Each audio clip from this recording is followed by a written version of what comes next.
for the man. $26 in my hand.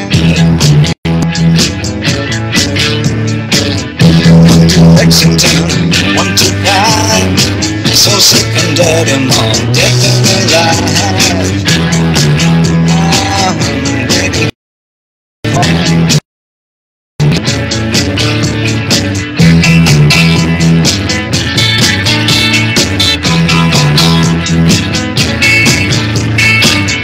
White boy, what you doing uptown? Hey, white boy, chasing all the women around. On this auto, squeezed in my mind. Well, I'm just looking for a friend of mine. I'm waiting for the man.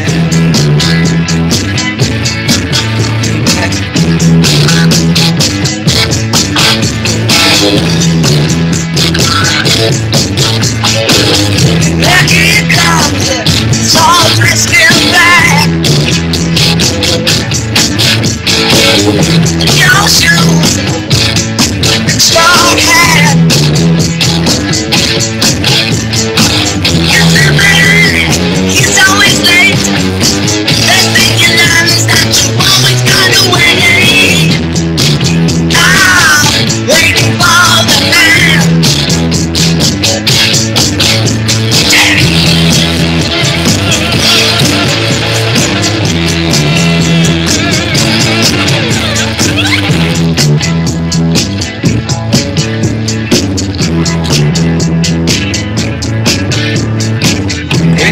Building, street lights and stairs.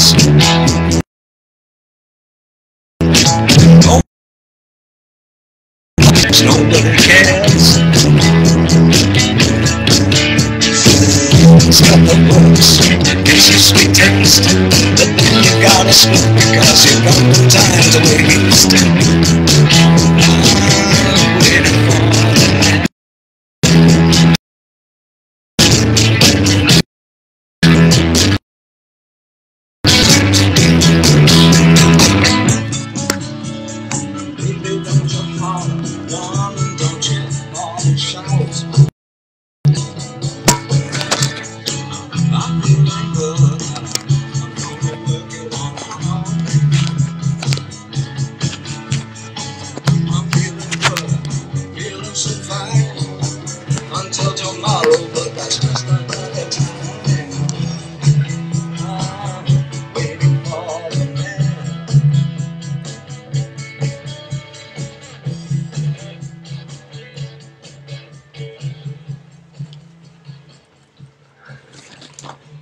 Buenas tardes, ¿cómo andan todos? Espero que muy bien.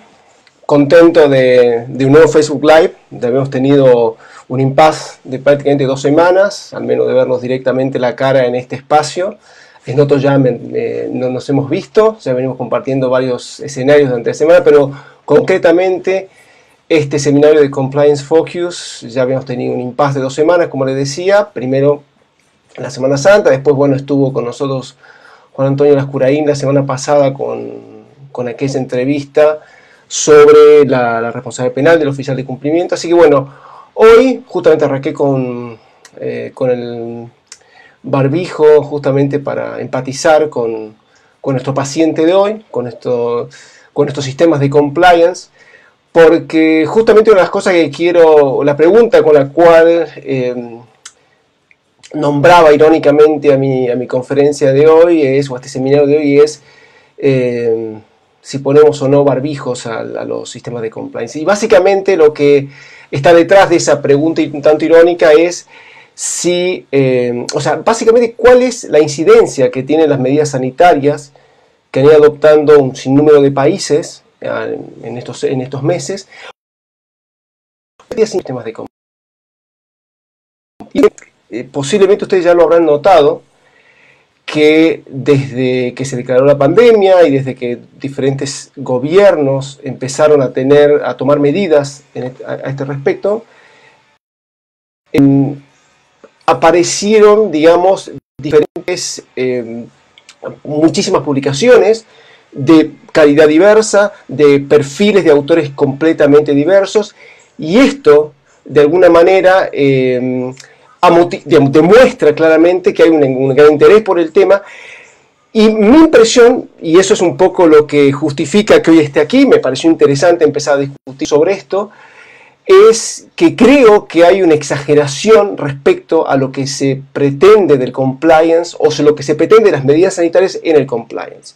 Mi tesis, la que ya adelanto, es que en el fondo todo aquello que se dice que impacta en el sistema de compliance son cosas que no tienen nada que ver con el compliance. Esto no quiere decir que no tenga nada que ver con el compliance. Yo creo que estas medidas impactan en algunas cuestiones puntuales del compliance, pero no en todo lo que se suele decir. Entonces, un poco lo que quiero conversar con ustedes el día de hoy es justamente hacer un análisis somero de estas apreciaciones que han ido apareciendo en la doctrina o en toda la publicación o especializada o gente que quería opinar del tema. Simplemente un poco hacer un recuento de esto y ver si poner el ojo correctamente en cuál es aquello que a mi modo de ver sí repercute en temas de compliance.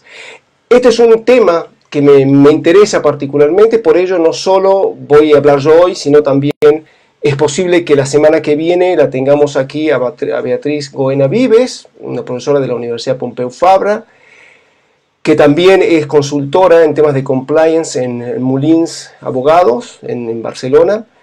Así que bueno, un poco también la idea va a ser compartir con ella la semana que viene, si es posible, una entrevista para ir conversando de estas cuestiones. Así que bueno, veo que se está sumando gente, no sé de dónde nos están saludando, de dónde se están sumando, veo algunos nombres conocidos: hola Emilio, hola Osvaldo, hola Geraldo, hola Luis, hola Sofía, Claudia, Juan Ignacio, tanto tiempo, espero que estés muy bien. Bueno, y hasta a medida que vayan respondiendo, para la dinámica de esta conversación, de este seminario, se me ocurre proponer lo siguiente: es decir, no esperar quizás que aparezcan todas las preguntas al final, sino que en la medida en que vayan surgiendo dudas o planteamientos o críticas a lo que vaya a ir diciendo, les pido por favor que lo vayan escribiendo en el chat, cosa de que cuando llegue al final larguemos directamente con las preguntas y no tengamos que esperar a un lado por el delay en la transmisión que siempre está, pero también hasta que algunos se van animando a escribir. Así que los invito a que vayan escribiendo o haciendo sus preguntas o comentarios a lo largo mientras voy hablando.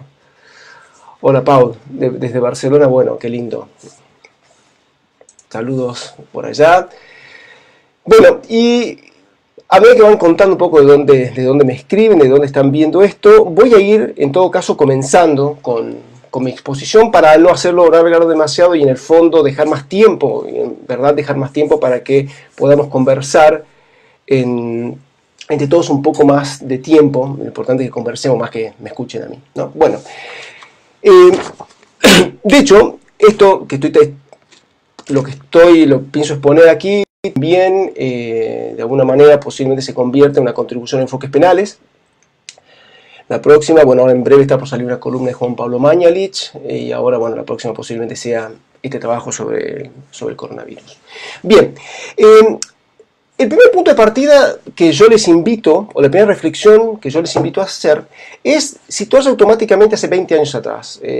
A quienes, muchos de los que están aquí son penalistas y conocen cuál fue el gran boom de la discusión político-criminal en Europa, y que llegó un poco más tarde después a Argentina. Y esto llegó por medio de dos trabajos señeros. Uno de ellos, muy posiblemente lo habrán escuchado todos ustedes o lo habrán leído, es un excelente trabajo, un emblemático trabajo, les diría, un libro publicado por el Instituto de Ciencias Criminales de la Universidad de Frankfurt, el famoso La insostenible situación del derecho penal, y luego llegó poco tiempo después el emblemático libro de Jesús María Silva Sánchez sobre la expansión del derecho penal, donde estos libros lo que buscaban eran caracterizar las características de la política criminal.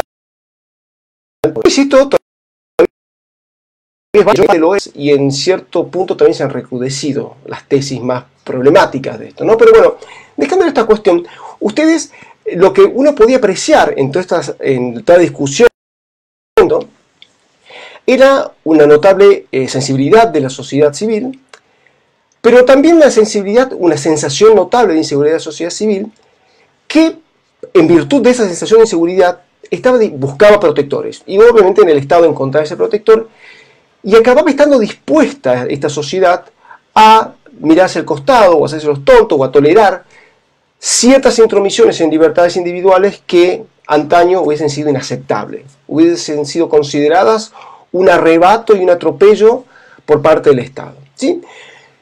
Pero piensen una cosa, en aquel momento cuando se hablaba de la sociedad de riesgo y sobre todo el marco conceptual del cual se partía era el famoso trabajo, la famosa teoría de Ulrich Beck sobre la Risikogesellschaft, esta sociedad del riesgo, se partía siempre de eventos que acaecían con cierta habitualidad, pero que no estaban tan presentes en nuestro día a día. Están presentes en nuestro día a día, pero no de un modo tan fuerte como lo que tenemos hoy.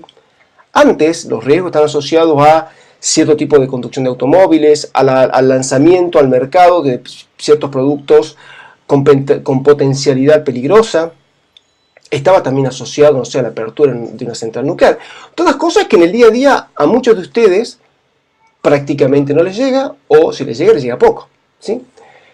Sin embargo, ahora con la pandemia, el riesgo de contagio y lo que todo esto trae aparejado para la salud pública, pero para la salud individual, lo tenemos con solamente abrir la puerta de nuestra casa, lo tenemos con recibir un paquete de Amazon, lo tenemos con sacar a pasear a nuestro perro.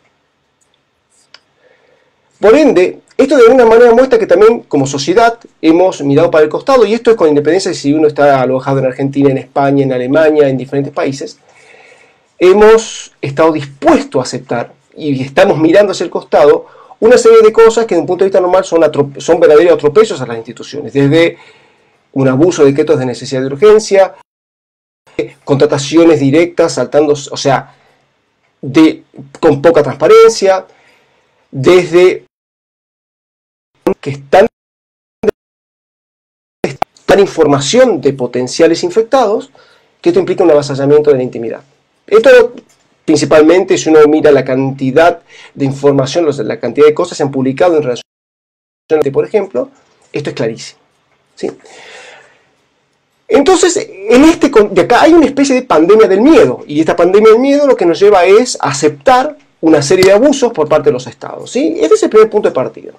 El segundo, yo diría, y este es el foco de mi exposición, tenemos también, parece ser, una pandemia del compliance. ¿Sí? El compliance parece haber infectado todo. Es decir, normalmente, las cuestiones de compliance, con independencia de la estructura que tenga cada concreta empresa, cada concreta organización, la estructura de compliance cada vez está más localizada en un sector. O bien es un sector completamente independiente, o bien está ligado a la ley legal. Pero podemos ver que está bien localizado, bien enquistado ahí en el lugar, ¿sí? Bueno, cuando uno empieza a leer la enorme cantidad de cosas que se han ido publicando, uno empieza a tener la sensación de que parece ser que el compliance empezó a infectar un montón de otros lugares de una organización, y parece ser que muchísimas cosas, que sean muchísimas áreas de la empresa que nada tenían que ver con el compliance, de repente pasan a ser denominadas como tareas de compliance. ¿Esto qué presupone? Presupone esencialmente en el fondo que estamos hablando de un abuso del concepto de compliance, una especie de deformación del concepto de compliance. Esta es mi perspectiva, perdón que por ahí soy tan enfático y tan más que enfático, tan vehemente a la hora de hacer estas informaciones, pero obviamente son todas interpretaciones de mi verdad, que no tiene por qué ser la verdad, ¿no? ¿Cierto? Bien, entonces los invito simplemente acá, les voy a leer por encima un listado de aquellos temas que supuestamente tendrían que ver con el compliance, ¿sí? Uno que escuché hace poco fue uno de los que más me llamó la atención, es que cuando uno plantea la cuestión de la imposibilidad de cumplir con las obligaciones tributarias de una empresa, y se plantea con un caso de estado de necesidad, lo cual es absolutamente sensato y realmente es muy interesante lo que plantea, se suele ver eso como un problema de compliance, por ejemplo. Se suele ver también como un problema de necesidad que se tiene que negociar contratos laborales, contratos de seguro, contratos de compra-venta, etcétera, etcétera. En general, las condiciones y plazos de esos contratos laborales, de compra-venta, etcétera, etcétera. ¿Sí? Bien. También sería un tema de compliance, sería competencia del oficial de cumplimiento encargarse del mantenimiento de la salubridad de los trabajadores. Bien, también sería una competencia del oficial de cumplimiento fomentar actitudes de no discriminación y de odio contra potenciales infectados. Esto está puesto por escrito. También sería cuando el liderazgo de la crisis, el liderazgo que hace la alta gerencia de la crisis, también sería un tema de compliance, sería un tema de tone from the top, o de tone at the top. Bien. También sería un tema de compliance todo lo que se refiere a protección contra ciberataques. Y también se enumera como temas de compliance lo que se presenta con el tema de las contrataciones públicas y también el tema de la mayor exposición, la mayor vulnerabilidad a la cual se exponen la intimidad de los trabajadores, sobre todo con el cibertrabajo o con el home office o el trabajo a distancia. ¿Sí? Bien. Enumero todo esto y uno podría seguir.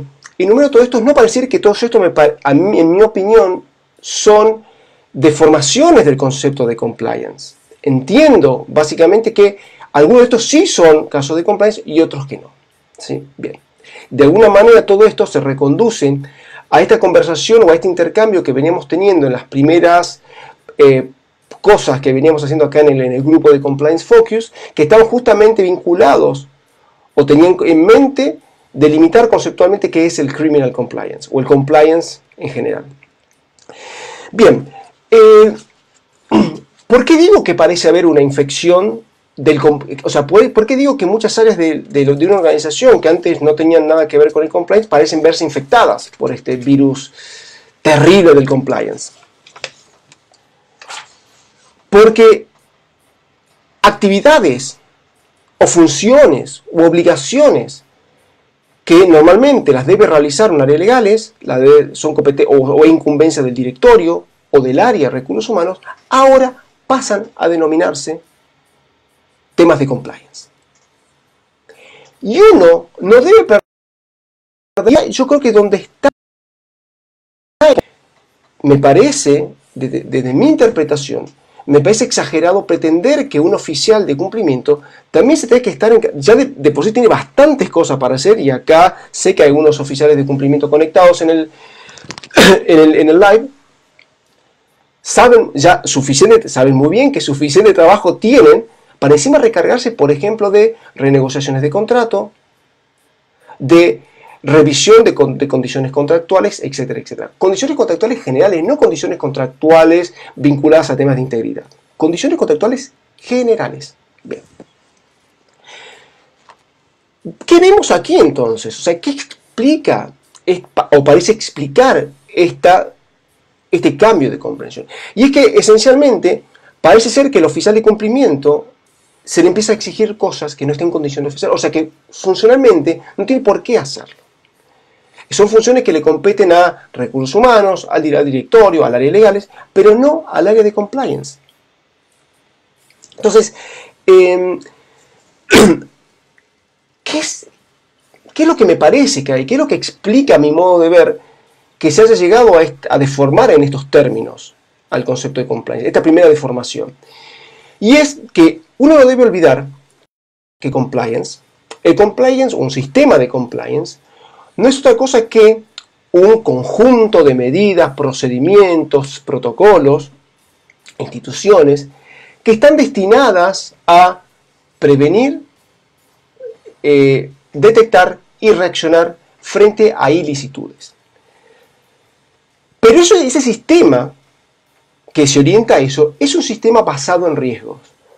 Ustedes saben bien esta orientación de la prevención del lavado, la prevención de la corrupción orientada a riesgos. ¿Qué significa esto? Que antes de tomar algún tipo de decisión dentro de una organización, lo que hace esa organización puntualmente es hacer un relevamiento de riesgos, hacer un mapa de riesgos, y sobre la base de ese mapa de riesgos, ahí empezar a tomar medidas y a elaborar cierto tipo de protocolos, o darle a estos protocolos cierta orientación. En ese sentido decimos que es un sistema de prevención de ilicitudes basado en riesgos. Ahora bien, una empresa tiene muchísimos riesgos y no que se cometan otro tipo de ilicitudes, de contrariedades a derecho. Entonces muchas veces la confusión que me parece que hay aquí, y es la que yo veo en la práctica, o sea, como consultor esto lo veo permanentemente, y es que siempre que se piensa en análisis de riesgos, muchas empresas y muchos consultores piensan en compliance. Y esto no es así. También en gestión de calidad se piensa en riesgos.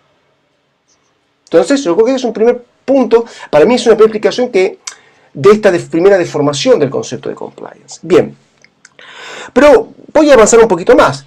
Es decir, también se dice, por ejemplo, que cuando en una situación de estas características, tan compleja, con tanta incertidumbre, acaba de ser fundamental. Hola Luisa. Bueno, un pequeño inciso. Les recuerdo, por favor, todos aquellos que quieran ir haciendo preguntas, los invito a que las vayan haciendo ahora, las preguntas, cosa de que apenas termine yo, vayamos haciendo un poco más activa y más dinámica, más activo y más dinámico el intercambio, ¿sí? Bien, sigo entonces. Otro punto que aparece aquí importante es el referido al tone from the top o tone at the top. Porque obviamente que una situación como esta, de gran incertidumbre, de riesgos verdaderos, demandan desde luego desde la alta gerencia un determinado posicionamiento. Ponen en juego, precisamente, esta situación pone justamente en juego el verdadero liderazgo de la alta gerencia. Y obviamente esto se trasluce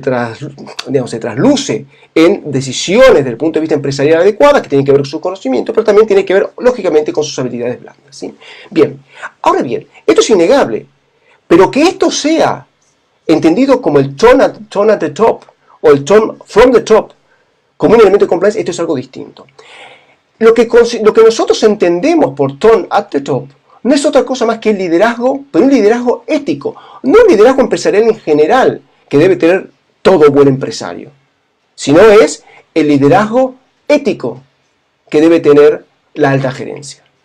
De modo que ahí también vemos otra hipertrofia del concepto de compliance. Si nos encontramos con un directivo, con el dueño de una empresa que es un gran líder y que sabe afrontar muy bien esta crisis y sabe empatizar muy bien con los trabajadores, etcétera, etcétera, esto no significa que eso sea el tone from the top. Seguramente el tone from the top en esta situación es importante, o sea, en el sentido del liderazgo ético. Por ejemplo, es un ámbito en el cual está todo tan revuelto, donde pienso en contrataciones con el Estado, se abren las posibilidades de que esto se presta a la trampa. A río revuelto, ganancia de pescadores.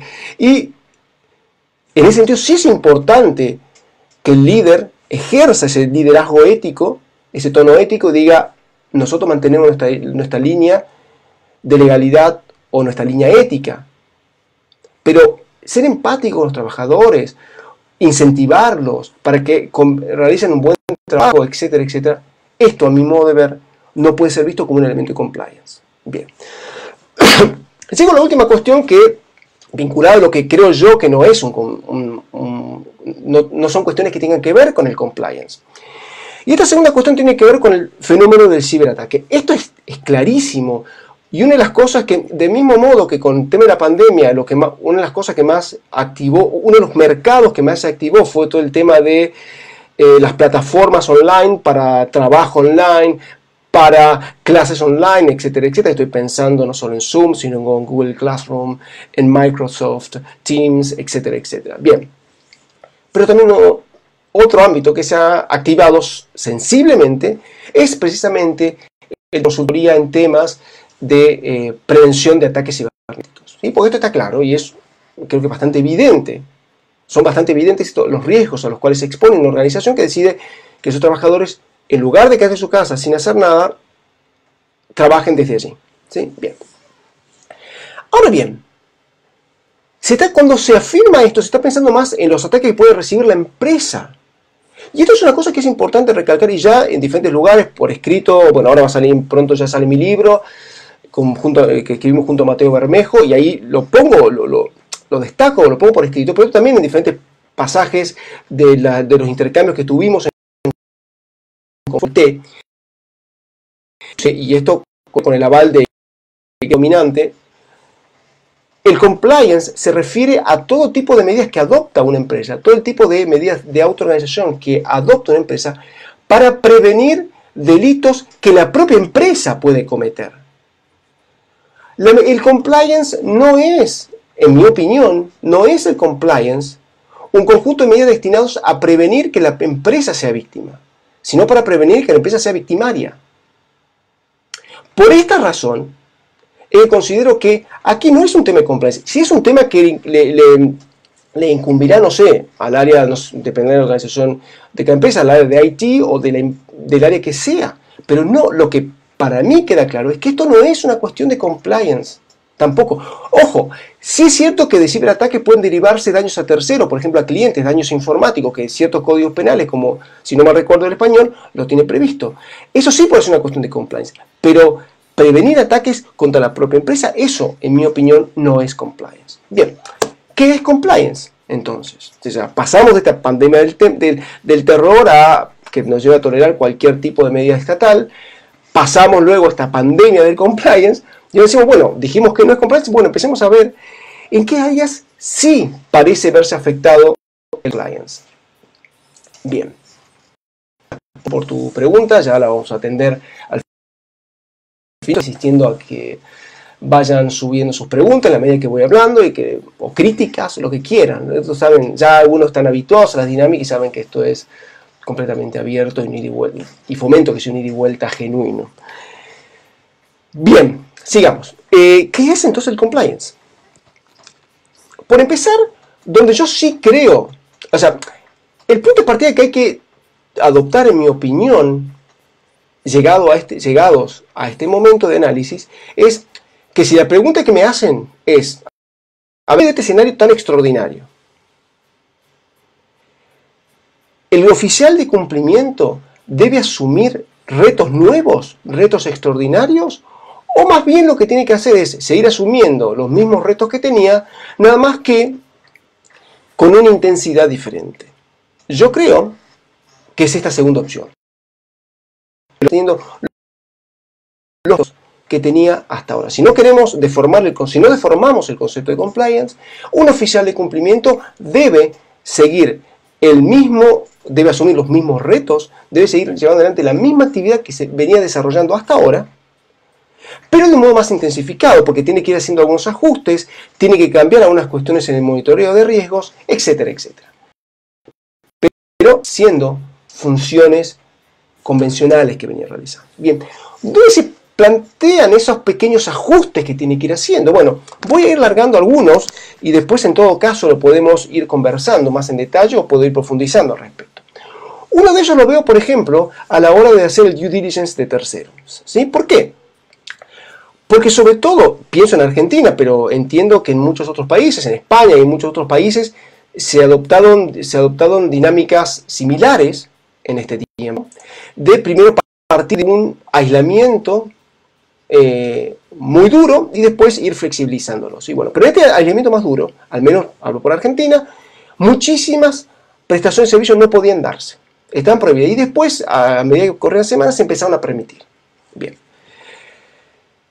¿Qué pasa? Muchas veces, a lo mejor, y para poder cumplir con esas prestaciones, debían cumplir con ciertos requisitos. Bueno, imaginemos una empresa que entre la lista de proveedores tiene uno de los proveedores que puede prestar ese servicio, pero resulta que no cumple con los requisitos para obtener la habilitación por parte del Estado para prestar ese servicio durante la cuarentena. Entonces, ¿qué hace? Tiene que volver a tiene que buscar otros terceros que vayan a prestar ese servicio. Y por ende, tiene que hacer necesariamente todo el due diligence, de todo el análisis de riesgo de ese proveedor, etcétera, etcétera. Y varía. Un cambio sustancial de lo que un oficial de cumplimiento debe hacer en su tarea normal, digamos. ¿Dónde más a esto se lo puede ver? Por ejemplo, en materia de lo que es tax compliance.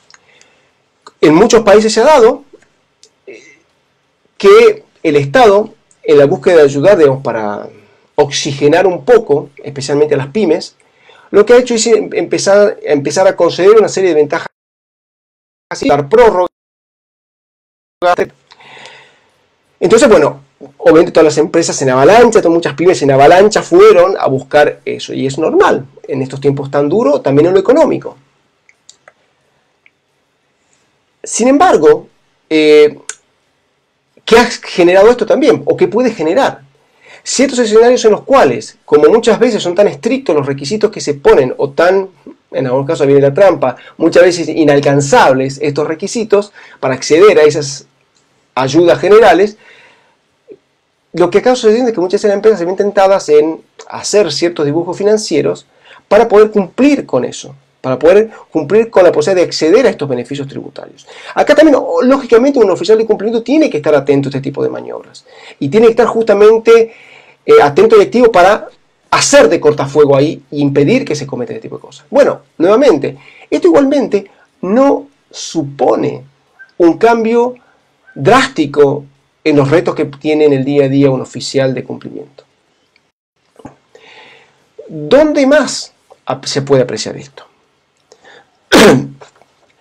Básicamente, y aquí ya voy terminando para dar lugar a que conversemos un poquito más, con el famoso tema de las contrataciones directas.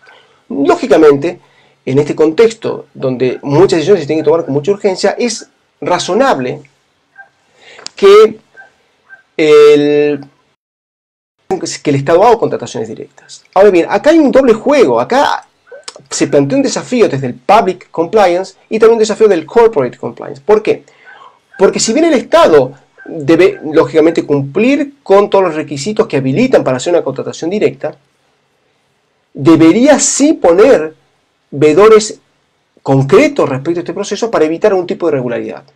Controlar respecto a los precios y respecto ser muy cuidadoso para que ir más allá del cumplimiento de la ley. O sea, no solo cumplir con los requisitos administrativos para poder hacer una contratación directa, sino también para evitar discrecionalidad a este respecto.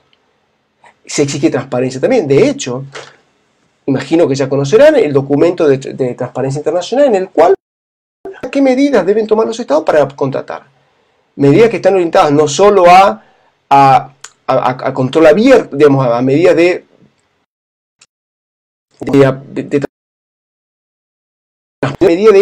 o sea, también hace recomendación respecto a cómo hacer la selección de los proveedores para evitar así el dedo mágico que acaba adjudicando a determinadas personas, cuidar también los precios, algo que ya están apareciendo muchos casos de corrupción al respecto, donde se hacen contrataciones directas por sumas astronómicas.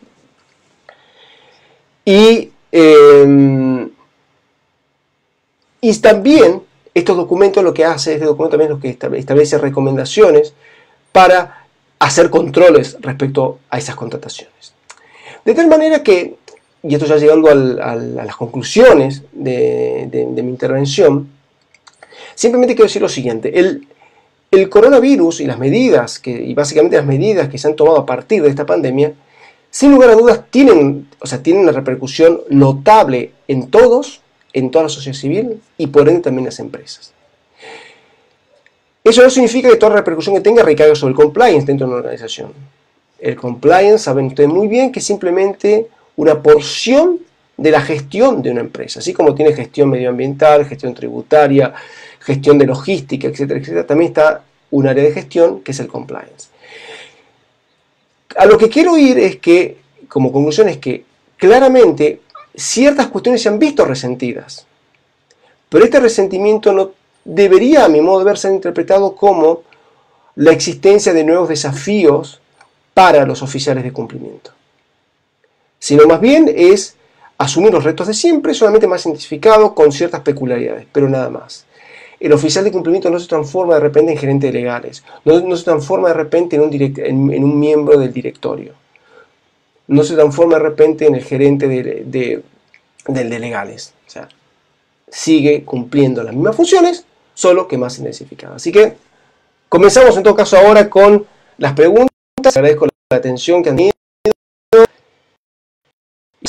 Voy a ir pensando en preguntas que han ido. A ver, comienzo con el Paul Mendoza. A ver, se las leo. Dice: algunos autores sostienen que es una falacia sostener que el compliance sea la panacea para evitar la responsabilidad de la empresa. Esto la deficiencia de compliance, se metió un delito porque el compliance falló. Segundo, es complicadísimo confeccionar un compliance a la medida. Solo puede realizarse si se recurre a herramientas como la inteligencia artificial. ¿Qué opinión te merece el comentario? Bueno, gracias por la pregunta. Yo no comparto tu punto de vista. Y te lo digo no solo como académico, sino como consultor, desde mi experiencia práctica, ¿sí? De hecho, le digo primero como académico porque justamente uno de los temas que estuve dedicándole más tiempo, trabajando más tiempo en los últimos meses, y de hecho hay un artículo en prensa en Alemania, es justamente sobre los criterios para identificar la adecuación de los programas de integridad. Así que con el tema vengo trabajando hace tiempo. Bien, yo creo que al contrario, si se han impuesto los programas de compliance, o sea, parto de la siguiente base y ahí vamos a estar de acuerdo, estoy de acuerdo con vos, y es, tener un sistema de compliance no te soluciona todo, primer punto. Ahora bien, los sistemas de compliance sí son un gran incentivo para las empresas para poder desligarse de ciertas cargas penales, o sea, de pagar multas y de otros costos jurídicos, etcétera, etcétera, ¿sí? Por algo se han impuesto. Si no ofrecieran tan buenos incentivos, no se hubiesen impuesto a nivel global. Y entonces voy ahora respondiendo a tus cuestionamientos puntuales. Por un lado, seguro que es difícil probar la adecuación de un sistema de compliance. Y más difícil va a ser probarlo si tenemos una legislación tan mala como la Argentina, que dice que un sistema de compliance es adecuado cuando reúne 3 requisitos: un código de conducta de ética, capacitaciones periódicas y protocolo para prevenir ilícitos en el ámbito de los concursos públicos y licitaciones. Con esos 3 requisitos uno no previene ni un resfrío, ni una gripe. Un barbijo previene más que eso. Pero si hay criterios, o sea, es cierto que es difícil identificar esos criterios, pero existen. O sea, de hecho, yo creo, por ejemplo, que uno de los criterios, ya esto posiblemente en algún otro seminario lo exponga, uno de los criterios tiene que ver, analizar cómo funciona el sistema de detección, o el mapa de riesgo en el monitoreo. Eso es fundamental. Entonces yo creo que sí se puede. No es fácil, pero sí se puede, ¿sí? Y lo segundo tiene que ver con el compliance a medida. Yo creo que, es más, yo tengo una cosa. Cualquier empresa que tiene un servicio de compliance a medida de la empresa, de la organización concreta, ya está fallando en movida, en mi opinión. ¿Por qué? Porque justamente una de las cosas que cuando uno hace un buen programa de compliance, este es un programa de compliance para esa empresa. Y para hacer un programa de compliance para esa empresa, necesariamente tiene que conocer esa empresa, el organigrama, conocer los riesgos puntuales y comprender cabalmente todos los riesgos que tiene, el nivel de exposición a riesgo que tiene esa empresa, y a partir de ahí empezar a hacer protocolos para esa empresa. O sea, yo incluso te digo personalmente, cuando ofrezco servicios de consultoría, yo siempre ofrezco un servicio a medida.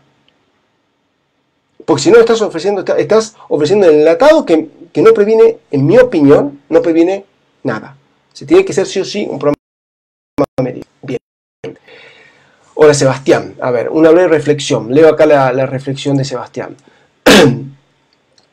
Una breve reflexión acerca de la expansión espectral del compliance. En primer lugar, parecería oportuno desde el punto de vista de la dirección interna que se aplique un bisturí para diseccionar lo que es el dispositivo de compliance general del criminal compliance en particular, dadas las consecuencias jurídicas diversas en el seno de los redes. Este corte implica necesariamente una diferenciación del capital humano con conocimiento político. Sí, esto es lógico, eso totalmente de acuerdo, es así. Es decir, es cierto que esta disección de cuestiones de compliance está ligada necesariamente a las exigencias regulatorias de cada país. Cuando tenemos países donde tienen muy desarrollado el tema del compliance a nivel regulatorio, encontramos un área de compliance y a su vez el área de compliance tiene sugerencias, digamos, en temas de anti-bribery, lavado de activos, cargas de denuncia o tax compliance, lo que sea. O sea, se va así seccionando. Y lógicamente esto demanda tener capital humano, tener recursos humanos especializados en cada una de estas áreas. Pero sí, correcto. Yo comparto tu apreciación. Emilio, ¿cómo andás? A ver, leo el comentario de Emilio. El área indicada para el tema de salud, pero hay veces que le delega la función o responsabilidad a la persona que considera más idónea para cumplir bien la función, y por eso puede derivar en oficial. Sí, un buen punto, has tirado un muy buen tema. Ahora, algunos elementos para prevenir riesgos de delitos contra la salud pública. Sí, es decir, lógicamente uno también puede haber, voy por partes, me pareció muy buena la pregunta, Emilio. En primer lugar, claro, ¿qué acaba pasando? Y esto, por eso muchas veces, y esto se entronca con la primera pregunta que me hacía Paul. Y cuando hablaba de esto de hacer un programa de compliance a medida, orientado específicamente para esa organización, uno con qué se encuentra muchas veces cuando tiene que trabajar con una empresa. Que la empresa les pasa a uno el organigrama, pero el organigrama nos dice poco. Para conocer la empresa, que sí, uno tiene el organigrama, pero a lo mejor se encuentra que esta persona está ubicada en tal lugar y le reporta a tal otro, pero en la praxis cotidiana se ha dado cuenta que, como es una persona que no es muy eficiente, le acaban traspasando esa función a otra y eso no figura en el organigrama, etcétera, etcétera. ¿Sí? Bueno. Entonces, estas reconfiguraciones en el andar de las empresas es muy común. Es muy común. Entonces, claro, muchas veces acaba pasando que el oficial de cumplimiento, lamentablemente, tiene que acabar asumiendo funciones que no le competen. Pero, ¿qué pasa? Es necesario partir de la siguiente idea. Si el oficial de cumplimiento lo quiere aceptar, fantástico. Pero es importante partir de la base de lo siguiente, que en mi opinión, que asuma eso en un oficial de cumplimiento, el oficial de cumplimiento asuma esa función, no significa que sea una función propia del compliance. Le está haciendo, digamos, una gauchada al de es una función de compliance, a eso que voy. Y respecto al otro, claramente puede haber elementos. Es más, imaginemos, o sea, perfectamente puede tener un sistema de compliance donde los riesgos no solo sean lavado o anticorrupción, como tenemos en Argentina, sino también imaginemos que sean delitos contra la salud pública. No tengo presente si algún país gatilla habilita la responsabilidad penal de persona jurídica para casos de delito contra la salud pública. Pero es perfectamente factible. Es más, yo te digo una cosa, en este contexto que, o sea, después que pasemos la experiencia de la pandemia, hasta uno debería a partir de ahí decir, bueno, a partir de ahora, también una organización debe tener no solo medidas de compliance para prevenir delitos de corrupción o delitos de lavado, sino también delitos contra. Es una muy buena medida. Todo esto, y en tu trabajo aparece bien, porque digo esto porque Emilio es una persona que escribió un trabajo muy interesante, en una nota periodística muy interesante en El Cronista, si no me equivoco, en el cual plantea esta situación. Y es que justamente en el tipo de casos que vos estás planteando ahí, que tiene que ver con la responsabilidad por omisión del directorio, o de las personas a las cuales les delega funciones de control, si tuviese un sistema de compliance, también puede licuar esa responsabilidad penal. Entonces uno perfectamente puede armar un sistema de compliance para prevenir ese tipo de delitos. Bueno, no sé si hay pregunta. Más.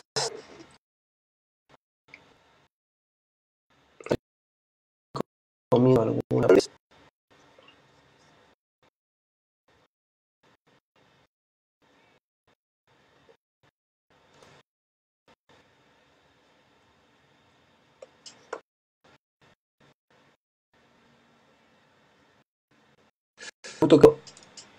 Hay una pregunta de Sebastián que está, no sé si escribir, dice España, no sé si a qué se refiere puntual.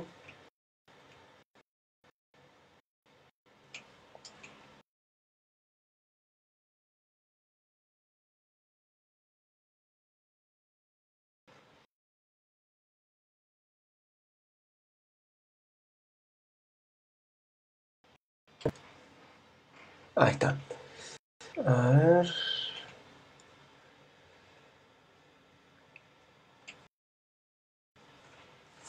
No sé, le invito a hacer otra pregunta. Si no, podemos ir cerrando si quieren. No sé si alguno quiere hacer una repregunta a partir de respuestas que le di a Sebastián, a Emilio, a Paul.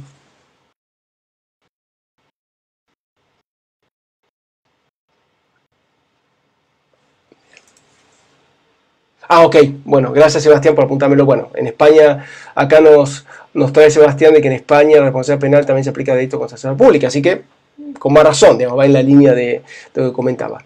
Creo que con tu último comentario sería posible hablar de la responsabilidad penal de oficial de cumplimiento. De hecho,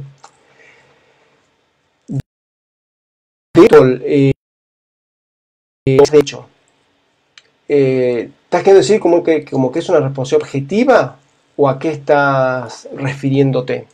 Y también, si te estás refiriendo, te quería preguntar si tu pregunta apunta a lo que dije al último en relación a la asunción de, perdón, a la asunción de, ¿cómo se llama? A la asunción de competencias que son propias del, ¿te refieres a eso puntualmente?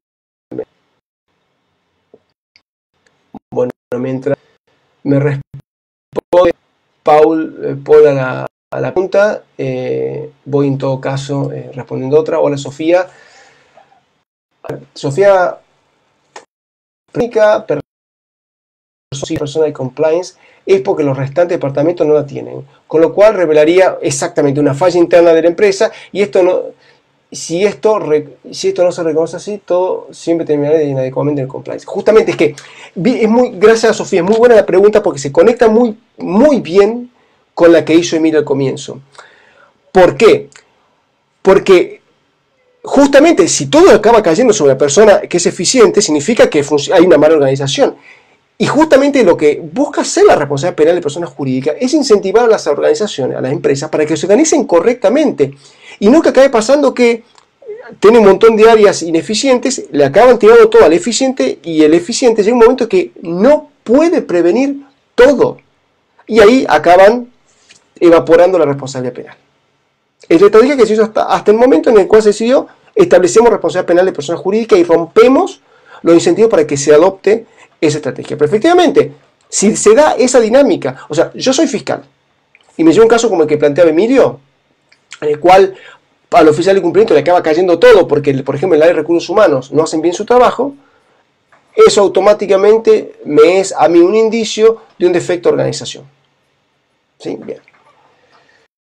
A ver si, bueno, en complemento a la pregunta que ha hecho Paul hace un rato. En relación a mi pregunta, me refiero a aquel directivo que asume funciones de cumplimiento sin haber sido nombrado formalmente. Y bueno, es que ahí entramos a todo un tema de comisión por omisión. Porque ahí sí, en todo caso, si la asume competencias que son propias de recursos humanos, y no después acaba cumpliendo con esa función, y en virtud de no dar cumplimiento a esa obligación asumida, comete un delito, responde en comisión por omisión.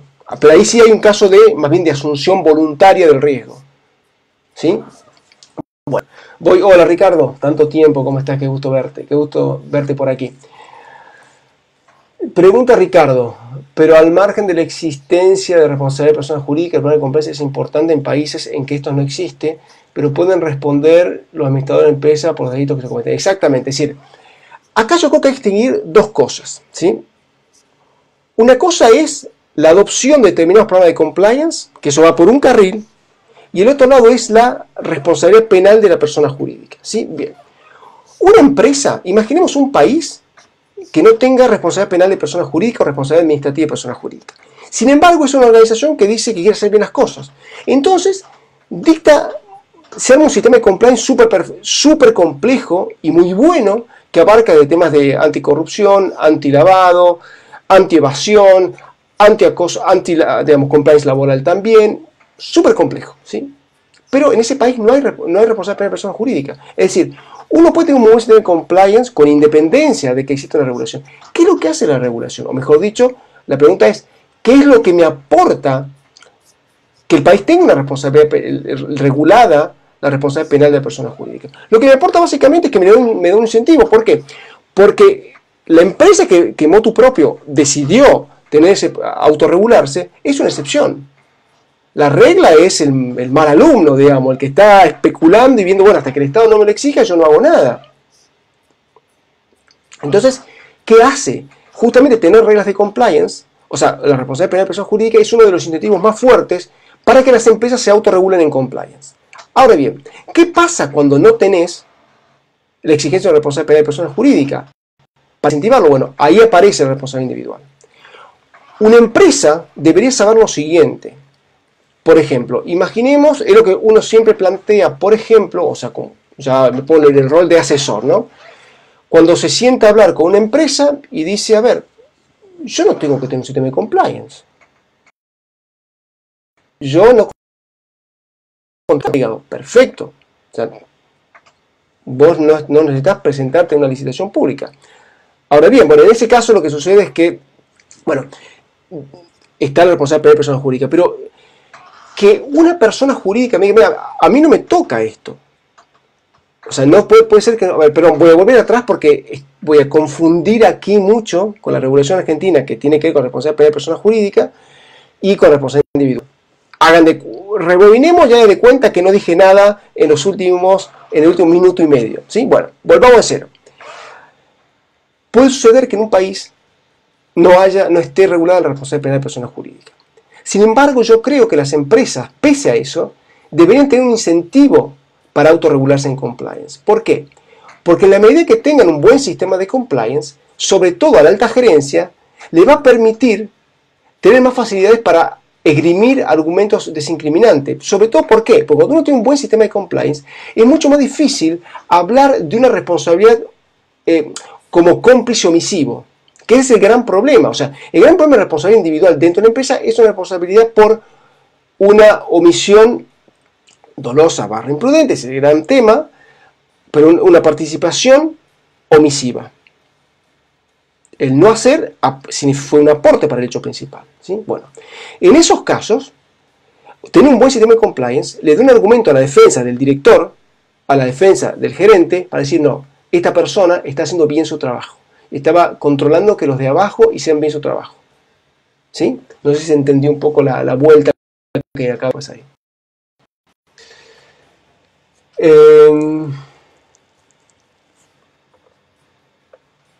Hola Carlos, un gusto saludarte por aquí.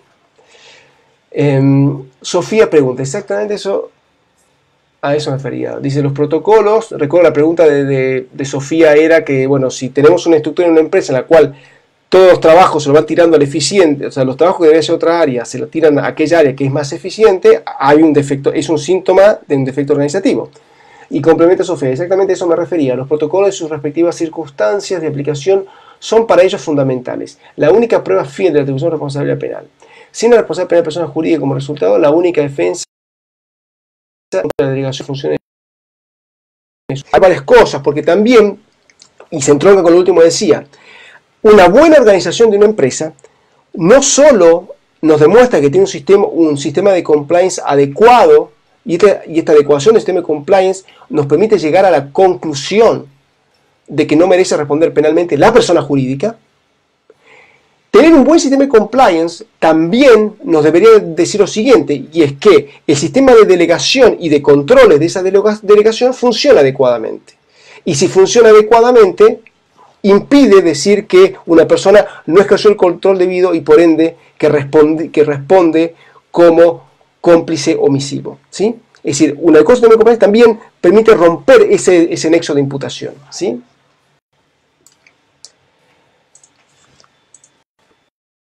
No, vamos a ir cerrando.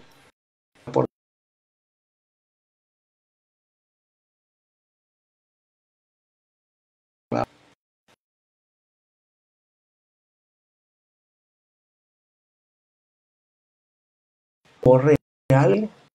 No, bueno. Bueno, vamos a ir cerrando.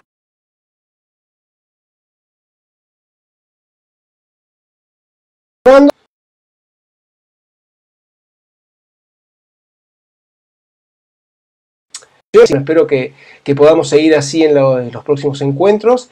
Y bueno, será hasta la próxima semana.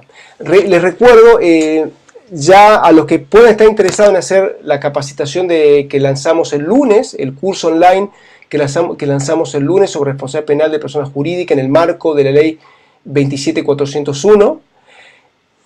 Apúrense que queda una vacante, la última. Las inscripciones son hasta mañana.